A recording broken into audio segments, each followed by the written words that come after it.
life hacks, leadership tips, stories, and fun. It's time for Two Guys on Stuff with Michael Edwards and Tom Tobin.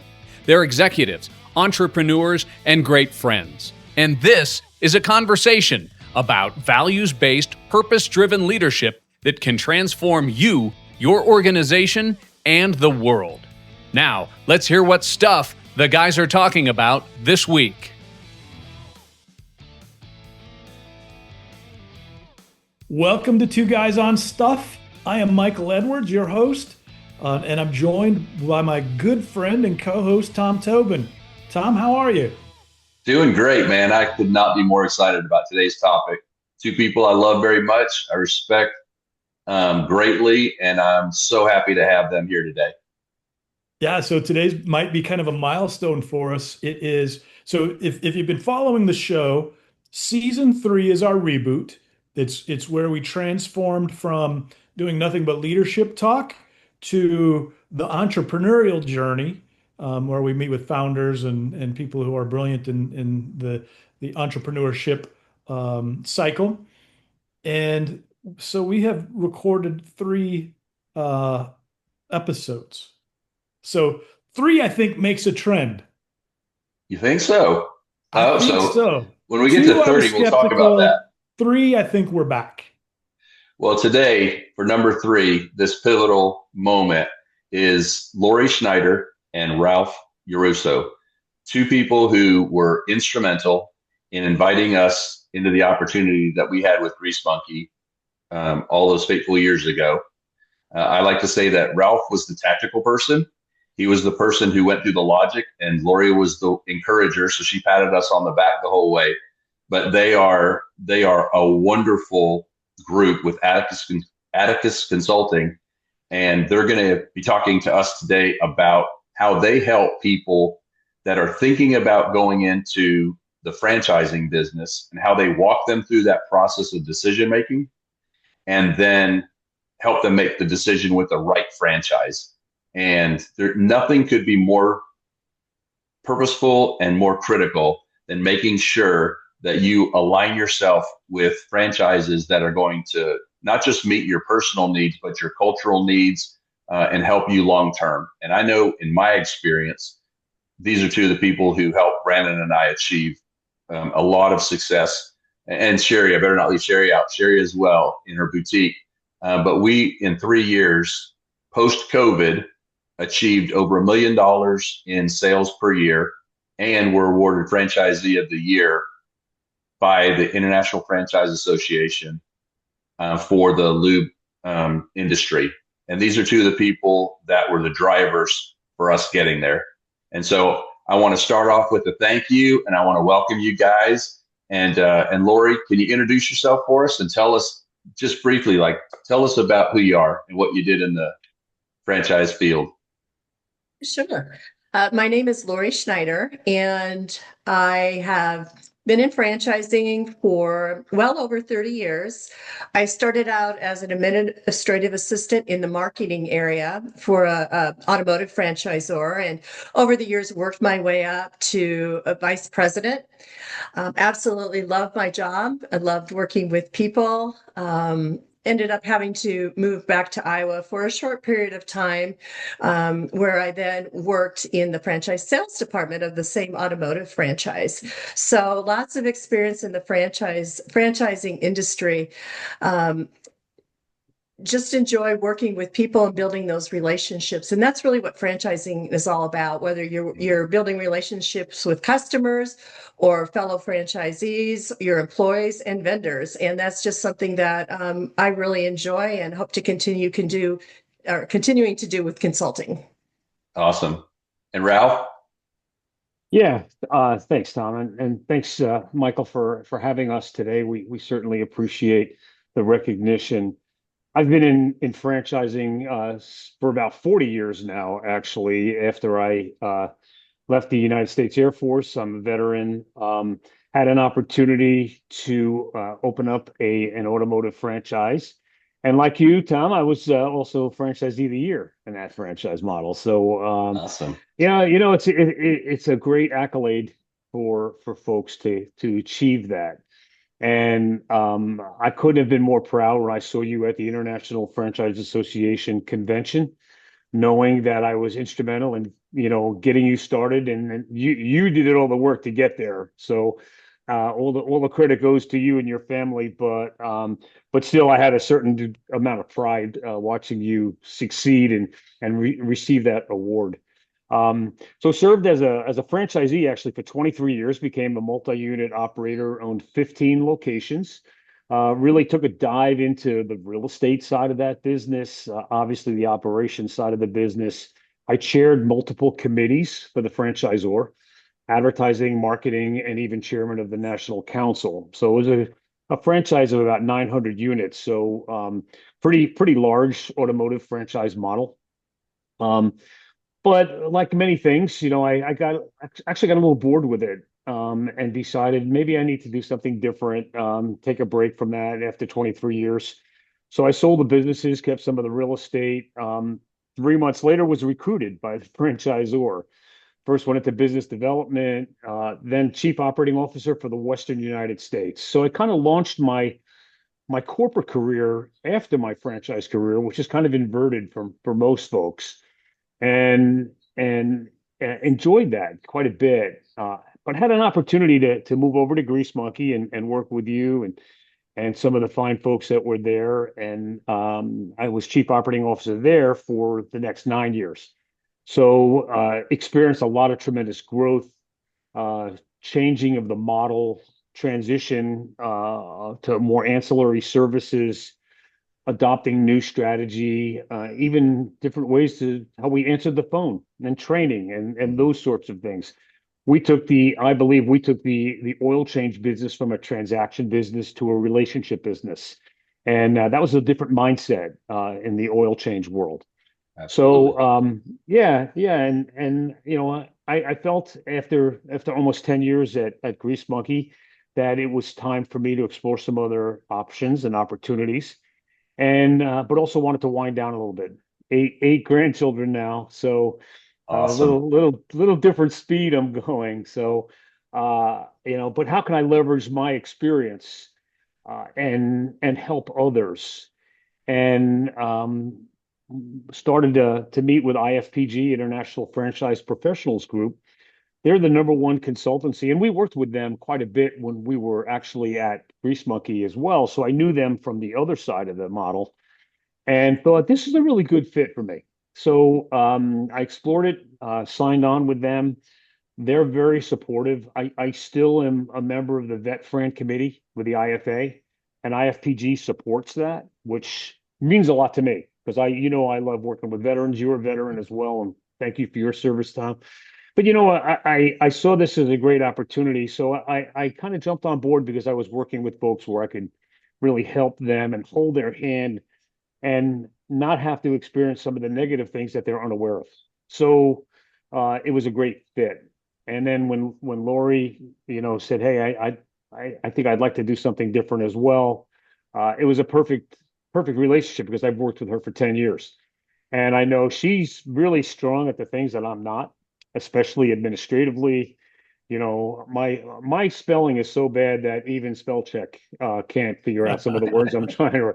So so we work really well together. Me more on the legal, tactical operations side, Lori more on the administrative process side of what we do, where we help franchisee candidates go through that due diligence process and sort through their selection and hopefully get the right match for them that achieves everything that they're looking to achieve. Yeah, I know for me, that was one of the things that struck me. Well, there's two things. One was from a personal standpoint for our listeners, when you speak to Ralph and Lori, you feel like you're talking to family. You really are. And before I was ever a franchisee, my son and I sat down in the office in Colorado, and we had missed the new franchisee or potential franchisee weekend by a week. I just couldn't go. But they accepted us as if they had the event on just for us. And one of the things that struck me was when Ralph turned to Brandon and began to ask Brandon questions. So if you're a veteran and you're looking at doing something with family, or if you're a father and son, mother and daughter, if you're a family member and you're looking at ways that you can work together as a family, these are the kind of people that you want to talk to because they understand what our needs are, not just as veterans, but as family. And that was one of the things that struck me when we left. Brandon and I knew without a doubt we were going to Grease Monkey because of the conversations that we had with them. So if you're listening, if you do nothing else, but you're thinking about going down this pathway, talk to Ralph and Lori, talk to Atticus Consulting. And I had to make sure that IFPG did not mean I freaking play golf. So I had to ask Ralph at the beginning. I had to throw that in here somewhere. So, for me, that was the genesis for me going into franchising, why I chose the franchise that I did. I looked at a half a dozen of them over 6 months, went through this exhausting process. But if I'd had your services back then, I probably could have made the decision a lot faster and I would have understood. Later, we'll talk about what an FDD is. That I was just like 50 pages, I think, of stuff that I was just like, I didn't know what to think. And so I feel like I want to step back for just a second and just ask you the question, like, why does franchising appeal to new entrepreneurs? I know for me, it provided me a lot of things that could I do things myself? Yes, but why would I do this and reinvent the wheel? But can you discuss why franchising appeals to new entrepreneurs? I'll take that one, Lori. So I think that there's a cliche that says you're in business for yourself, but not by yourself. And I hate cliches, but it couldn't be more true. When you think about owning a business, do you have the wherewithal to set up your own website? Do you have people to consult with you to give you operations training, support, marketing, analysis of your business on an ongoing basis? Say, hey, you're doing things the right way. P&L review. The typical franchisor is really intimately engaged in the operations of your business because ultimately your partners, so to speak, they need you to be successful because they need that royalty revenue stream to help support their business model. And you need their support, to be more successful yourself.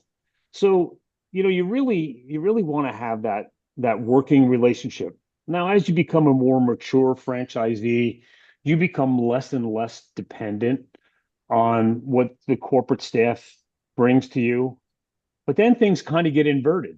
And in fact, corporate will come to you and say, you're doing things really well. Can we send some of our people to your store to get trained?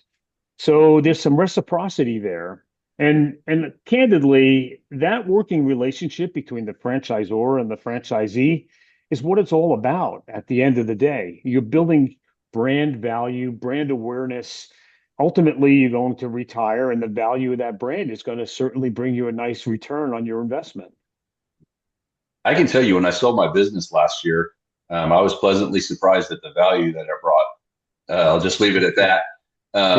For a 4-year, 5-year investment. But that's not to say it was a financial investment. I mean, it certainly was. But the emotional impact and the energy that it takes. And sometimes you just have this, I'll just use this to be blunt. There's this giant suck factor that you're just going, how do I make it another day? And that's the time that I would get on the phone with Lori, and Lori would be like, Tom, you got this. And can you speak to that a little bit, Lori, about kind of when that energy begins to wane? In the show prep, you talked a little bit about it, and I think it's an important point, like where that energy starts to wane, and you're there to provide that internal resource to help move them forward. Thanks. I always felt that that was a really important part of my position in the marketing area. After someone's been open, they go into it with a lot of excitement. Oh, this is going to be great. I know I have to put in a lot of hours, but I think realistically, they don't realize how much work it's going to be to open your own business. They're excited because they get to make their own hours. And reality comes around, they're like, well, geez, I'm probably going to have to be here 8, 9, 10 hours a day. So they start to get down a little bit. They don't see the customers coming in the door right away like they thought. They thought they'd open up the door and people would be lined up. That doesn't, the exception is, that's the exception. People, you have a lot of people coming in. You have to really work at it. You have to work the business. You have to be part of the community. You have to get to know your neighborhood. And that's where I think being in marketing, that really helped especially our new franchisees saying, you know what, so-and-so, this other franchisee has experienced the same thing when they opened. Why don't you give them a call and talk with them about the things that they did? Or we provide additional ideas on things that you can do. Other people have gone through this. You're going to get through it. You just need to take one day at a time, relook at your business plan, your marketing plan. Let's see what maybe we can adjust. Maybe you need to be out there in the community more, or maybe you need to implement some direct mailer pieces, things like that. That's what the marketing team in a franchisor is for, is to help give you those ideas, share the ideas, communicate with you, and be there when things get tough.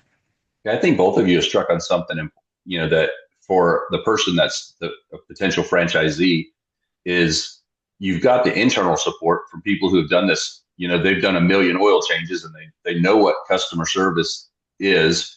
And Ralph, you talked about that as well, the transition from being what we used to negatively refer to as, dumping pumps, where, just you walk in, you dump your oil, you pump new stuff, into a true service model.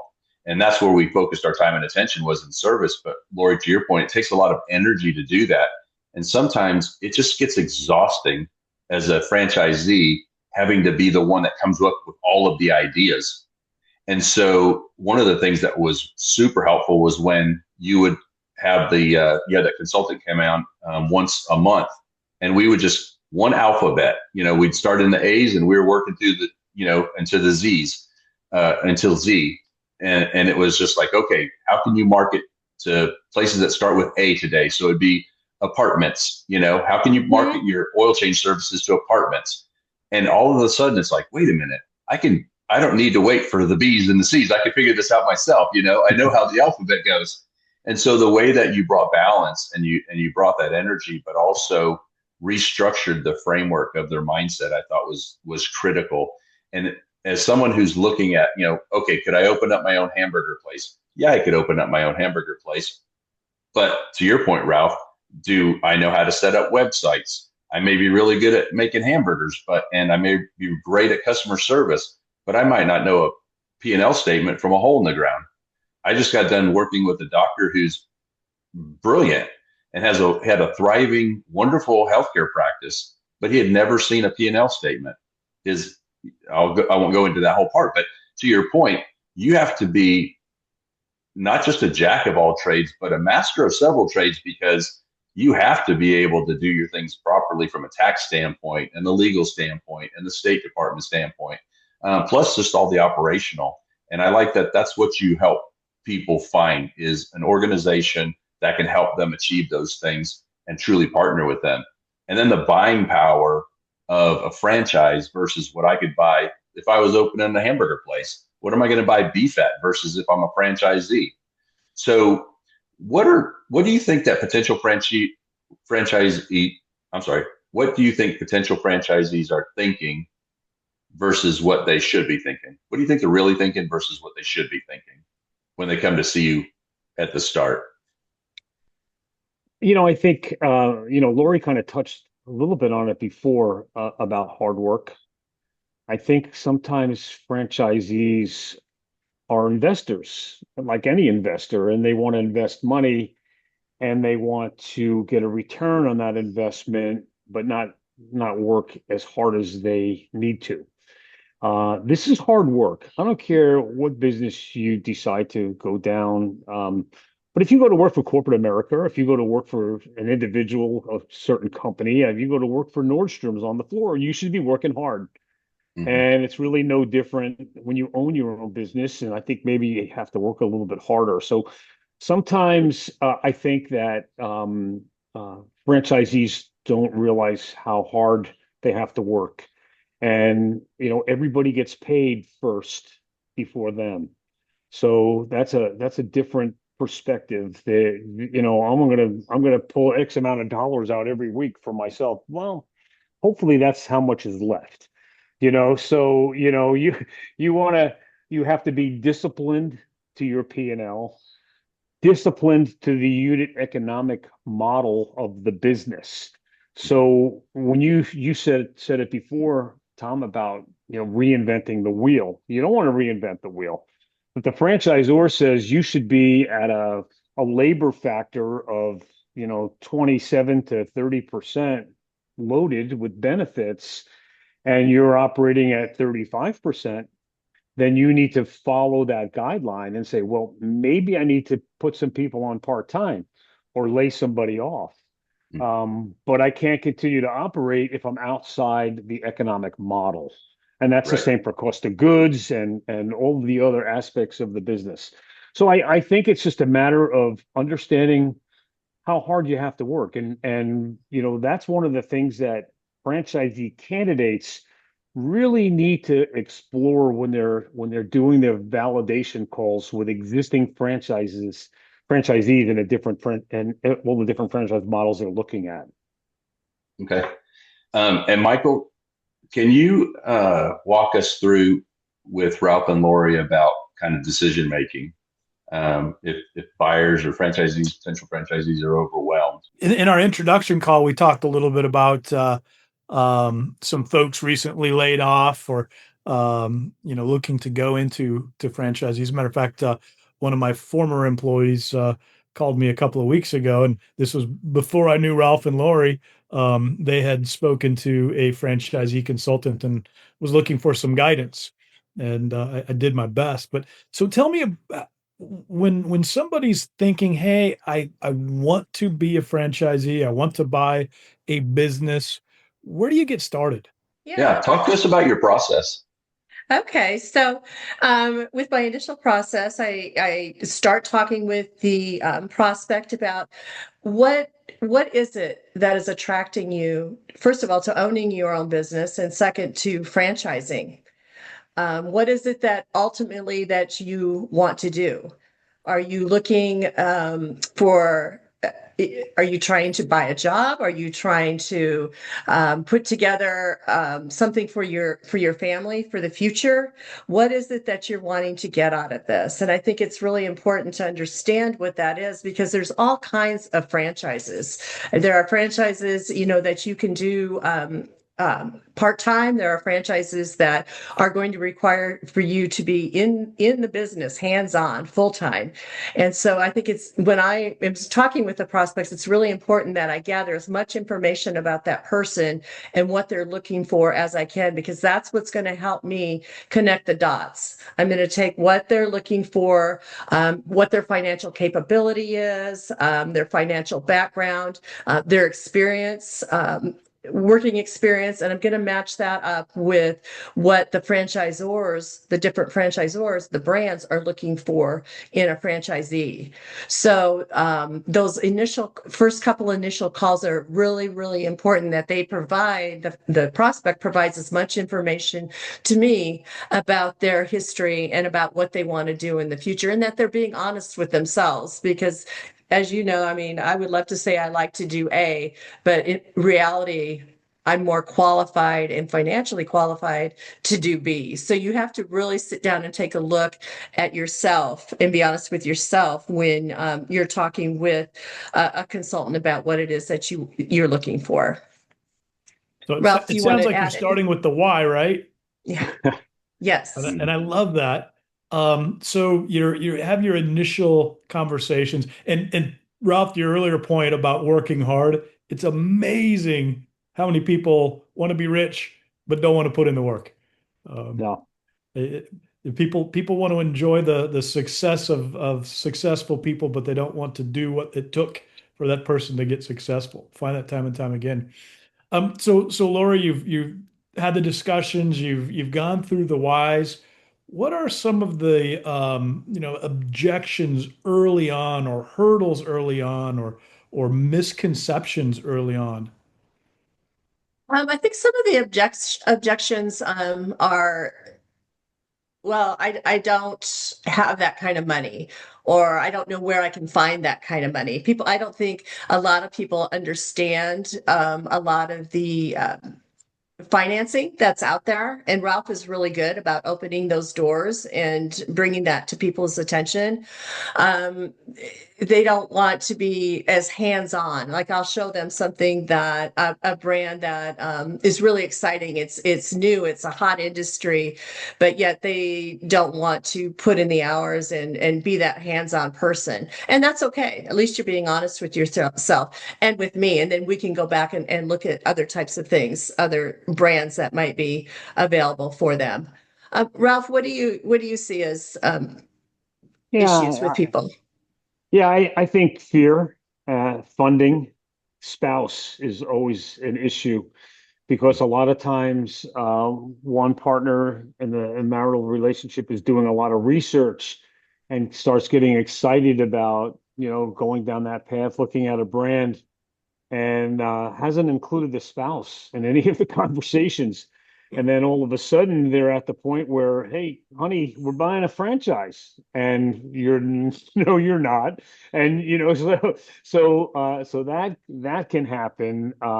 So we like to try and incorporate the both spouses in the conversations early on, so Good people call. know what's going on, and we're educating them at the same time. Lori does a great job of also researching people's skill sets and how do we transfer that skill set into a franchise model. And because I think that's very helpful. If you've got an experience, in children's learning, then maybe we can look at, some of the children learning franchises that are out there, because you've obviously got a passion for it and you've got a skill set for it. So it might be an easier transition. I think another obstacle, though, Michael, is some franchisees put themselves in the technical aspect of the franchise model and not the ownership aspect of it.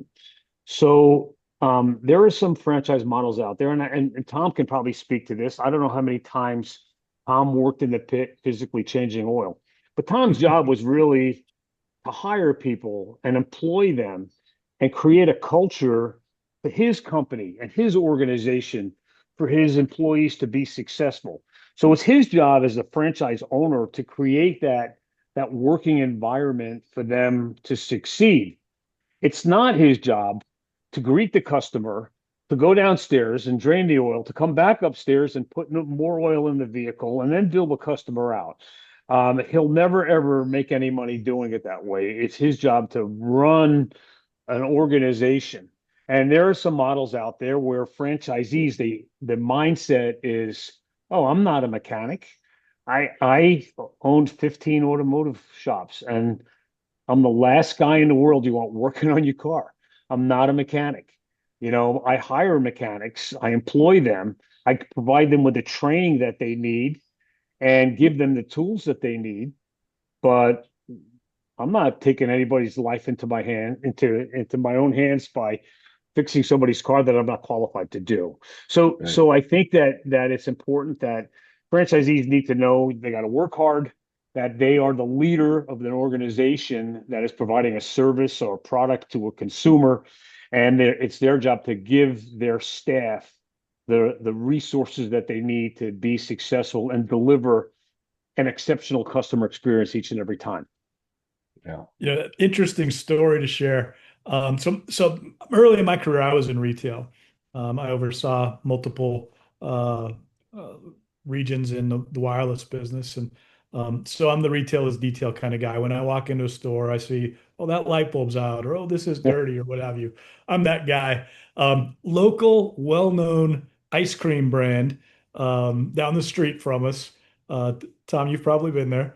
They have one thing that I'll go there for. It's just the thing that I really enjoy. I won't share what it is because that'll give away the brand, but it's amazing. So I go into the store, and it used to have a line out the door. I believe that they changed hands, ownership, and the owner is actually behind the counter by himself. And he's running his tail off. He didn't have the work hard problem.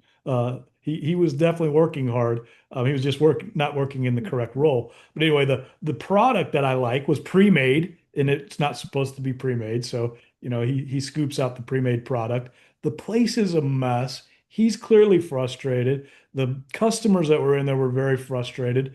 And I was asking him questions about why he's in the situation he's in, working behind the counter. And it was all about saving payroll costs. Like, Yeah. not the food Exactly. to You eat, can my save so friend. many payroll costs, you don't even need to make payroll because your business is closed. And I haven't been there in a while. I know that the crowd has diminished significantly. So Yeah. So we're coming up on the end of our podcast and of part one. So I want to be very clear. This is fantastic, and there is so much more content. So for our listeners, we're going to have a part two. So there's no way that we can cover everything that Atticus Consulting does and all the benefits it can provide you in one episode. So we're going to have two episodes. So we're going to be wrapping up episode one shortly, or part one. But I was wondering, Lori or Ralph, if there's a way that, first of all, help people understand what does it cost to engage your services, number one. And number two, can you provide us a success story? Tell us about something that provides us a client story that someone might be able to connect to today. Because the things that you've talked about, I mean, I'm making connections or reconnections because I went through that process. And I know that people that are listening are probably thinking the exact same things. So it's like, that's me. Like, I don't know where funding is going to come from. I thought I could be the mechanic in the business. And then you get the age-old adage, where it's like you're working so much in the business, you can't work on the business. And so I like how you flip that, Ralph, and help people understand that. So two questions. One is, does your service get funded? And the second is, if you could kind of wrap up this part one with, tell us a story. We all love stories. We know that yours are truthful stories, and I'm sure that we can connect to them. Yeah, I'll jump in here. So first of all, with respect to cost, that's the beauty of what we do is the franchisors will pay us a referral fee if we bring them a qualified candidate that decides to move forward and inevitably gets awarded a franchise license.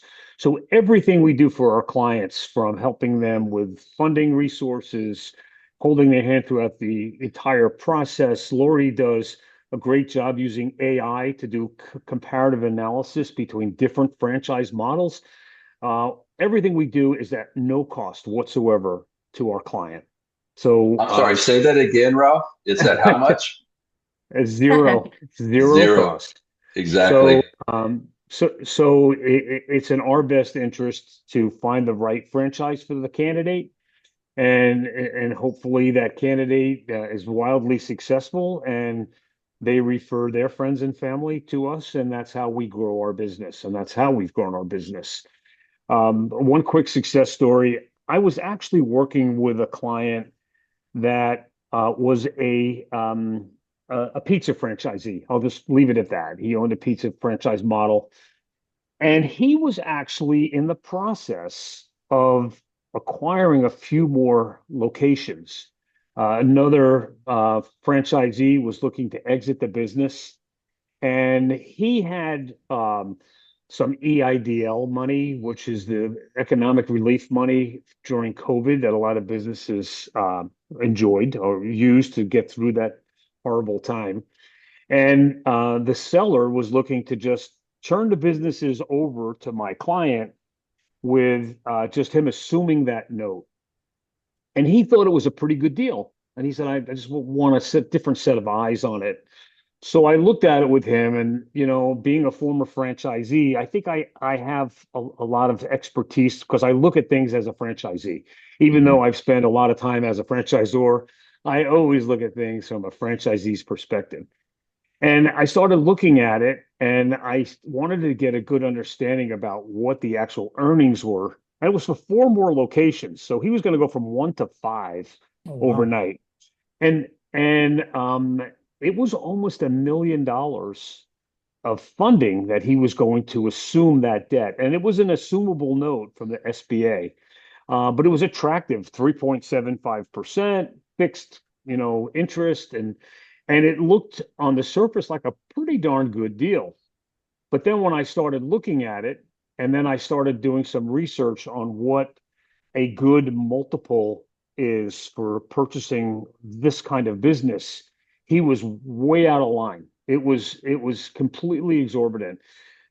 He should have been paying somewhere in the neighborhood of around $400,000 for those businesses, but he was going to take on $1 million note. And I'm like, this is not good. This is certainly not good at all. So I said, but look, I'm not a CPA. I think you need to visit with a CPA and attorney and make sure that you're getting good advice from some professionals. But from my perspective, looking at this P&L and understanding the value of what the multiple should call for on this kind of resale, it's out of line. So he took a couple of weeks, got back to me and said, I can't even begin to thank you enough, because I had no idea. I thought, the funding looked great and so on. And I said, that's fine. And he said, but while we're at it, I think I'd like to actually get out of the pizza business now entirely. And my wife's a nurse, and we're thinking something maybe medical, maybe a different kind of business model. So I introduced him to a pretty new up and coming franchise that actually does orthotics and prosthetics. And he fell in love with it. He opened up his first location, I want to say about 8 months ago. He's already looking for location number 2. So that's fantastic. And he sold the one pizza place that he did have. So I think it's kind of a great success story, mostly because I saved him from making a huge financial mistake and an investment that wouldn't cash flow when he started doing that debt service. So anyway, I don't need to speak any more on it, but I think I'm happy about where that all landed. That's fantastic. And see, that's perfect. I think that's a great high to leave on. So Michael, anything that you want to close with, and then I'll wrap this up? You know what? There's been such great discussion, but there's 2 things my 2 nuggets out of this one. One of them was, Ralph, it might be a cliche, but I really love in business for yourself, but not by yourself. I think that's awesome. And then Lori, you hit on something that is near and dear to my heart. As part of one of the pillars of your marketing plan, you need to be involved in the community. And Tom with Grease Monkey demonstrated that, which was really amazing. Yes, he did. So those are my 2 nuggets, Tom. Funny aside, last night I actually had somebody butt dial me that was one of my customers, and I hadn't talked to him in a year. And last night we were on our way home from dinner, and I got a call from him. I'm like, hello? And he's like, oh, Tom, I'm so sorry. My phone dialed you. And he said, this is JC from Grease Monkey. I'm like, what are you doing? And so I still have connections with people from that are my customers. I'll see them. I saw some in Murdoch's the other day, and it's just, you're absolutely right. Making connections in the community go beyond just being good business. It's just being good people, and there's so many people in the community that need the love and respect that you can provide. And so, Ralph, Lori, thanks so much. We're looking forward to episode 2. And Michael, you want to close us out? Because I think next time we're going to dig into the money side a little bit, some funding private equity and decoding that mysterious FDD.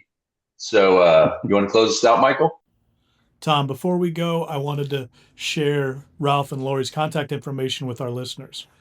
To those of you in the audience, if you are as excited about buying a franchise as I am right now, reach out to Ralph or Lori. You can scan the QR code that you see on your screen or visit their website at atticusfranchiseconsulting.com.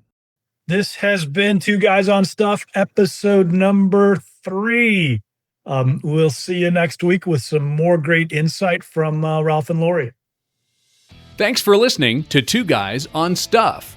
Tune in next week as Tom and Michael talk more about leadership stuff, life stuff, helpful stuff, and maybe even your stuff. Until then, keep your stories fun